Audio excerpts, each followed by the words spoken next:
Olá, buscadores! Voltando a gravar os vídeos depois de um tempinho que fiquei fora, que eu fui viajar, fui lá para a Alemanha estudar um pouco, estudar constelações, que é de lá que nasceu, é de lá que vem a constelação. E é justamente de lá que eu queria trazer informação para esse vídeo. Queria compartilhar um pouco as informações que nós tivemos em uma palestra com um cientista, o Dr. Rupert Sheldrake. O Dr. Rupert, ele é biólogo, bioquímico, parapsicólogo, escritor, mas eu acho que o mais importante para as constelações familiares é a teoria em que ele trabalhou e ainda trabalha sobre os campos morfogenéticos. Então, os campos morfogenéticos estão muito presentes na constelação. Quem já participou de algum grupo de constelação comigo, eu sempre gosto de explicar um pouco sobre o campo. Então, o campo, o que faz uma pessoa entrar num papel ou um boneco entrar num papel específico e demonstrar, representar emoções, sensações daquela pessoa da qual ele representa. Então, esse campo no qual falamos é um campo onde ficam armazenadas todas as informações nossas, dos nossos antepassados. Então, os medos, as dores, os traumas, felicidades, alegrias, conquistas, tudo ficam registradas nesse campo de informação.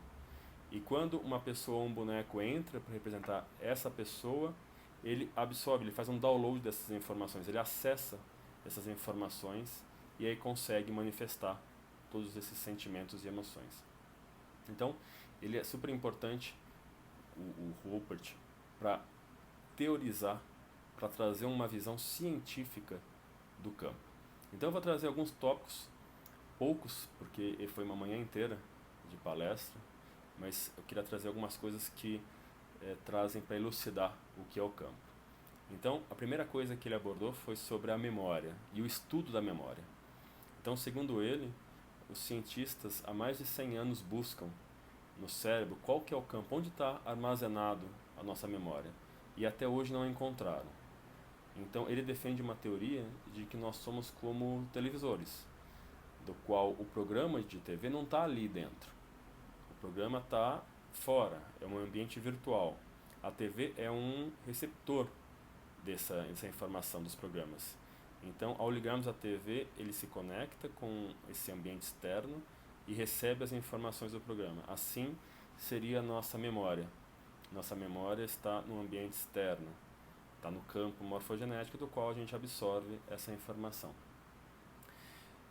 Uma outra informação também com relação à memória e o campo é que estudos desenvolvidos por ele, supervisionados por ele, mostraram que ao ensinar um novo truque para ratos de laboratório, ratos de outra parte do mundo, que nunca tiveram acesso com esses ratos, conseguiram aprender de forma mais rápida esses truques, mostrando que uma vez em que é feito algo, que isso é colocado no campo, outras partes, outras pessoas, outros seres conseguem acessar essa informação e desenvolver mais rapidamente.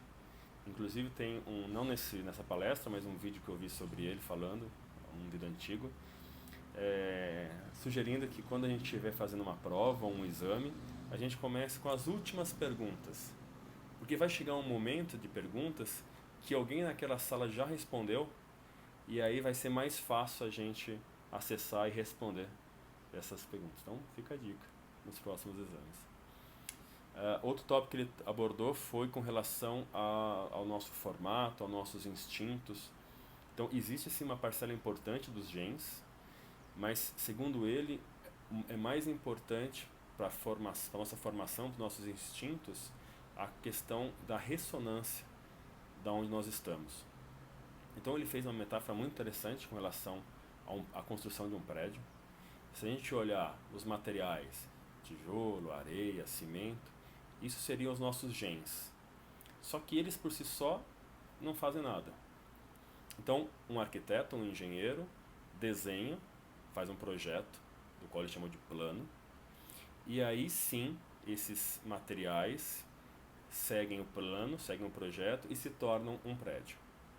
E se a gente destruir esse prédio, volta ao material, volta exatamente a mesma quantidade de areia, de cimento, de pedra.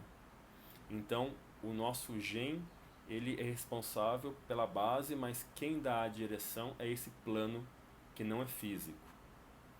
Ele diz sim que os genes podem afetar, e aí ele continua nesse exemplo. Então imagina um tijolo de melhor ou pior qualidade, o quanto que isso afeta o final do prédio. Então essa seria a analogia com relação aos genes e ao ambiente, a ressonância que nós temos com os demais. Um outro ponto importante, que eu também selecionei aqui para a gente conversar nesse vídeo, é com relação ao campo na visão social dele. E aí dá um outro exemplo, eu adoro esses exemplos, porque a gente vai trazendo de uma forma lúdica essa visão, porque o campo é intangível, né? Então é bacana esses exemplos, porque a gente vai tendo uma visão real do que pode ser. Então ele fala desse exemplo das aves. Então as aves, geralmente as primeiras aves vão conduzindo o grupo. E quando essas primeiras aves muda o caminho, muda o percurso, todas as aves que estão juntas mudam junto. Então não existe um comando que fala, olha, vamos virar para a esquerda, vamos para a direita. Não, as aves estão numa sincronicidade, estão num ambiente único, da qual todas se movem juntas. E não se batem, não entram em conflito. Então é como se em volta de uma ave tivesse um campo, e aí quando uma ave se mexe, a outra automaticamente se mexe. E assim também nós, como pessoas inseridos numa sociedade, fazemos semelhante. Então muitas vezes nós estamos inseridos nesse campo e nem sabemos para onde ir, mas nosso inconsciente sabe o caminho, sabe como chegar aonde precisa chegar. O Dr. Rupert falou muito, foram horas de palestra, mas esse é um compilado do mais importante. E eu achei importante trazer essa informação, porque falamos tanto dos campos morfogenéticos nas constelações, que foi uma forma bacana e científica de prová-lo. Ok? Fico por aqui.